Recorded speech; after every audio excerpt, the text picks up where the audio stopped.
In this video, I will show you two ways to change your DoorDash password. So the first one is for if you are signed in and you know what it currently is, but you want to change it. And the second one is for if you don't know what it currently is, but you still want to change it. So with the first one, just open up DoorDash and go to your account right here. And then from within your account, scroll down a bit until you see account settings and just go and click account. From there, at the top here, you will see change password. So go and click on change password.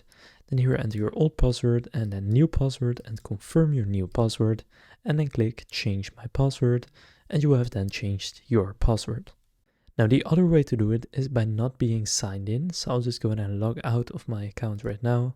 And then basically on the login page of DoorDash, which you can find by just clicking on sign in, just enter your email and then click continue to sign in. And then they will send you a code. But if you click use password instead, then you will see password. Now what you want to do is click reset password.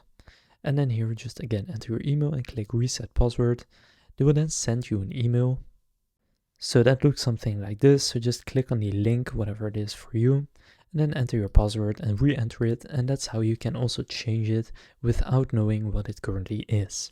So now you know how to change your DoorDash password, whether you know what it currently is or you don't. If this video was helpful, please consider leaving a like and subscribing to my channel. With that being said, we'll see you in the next video.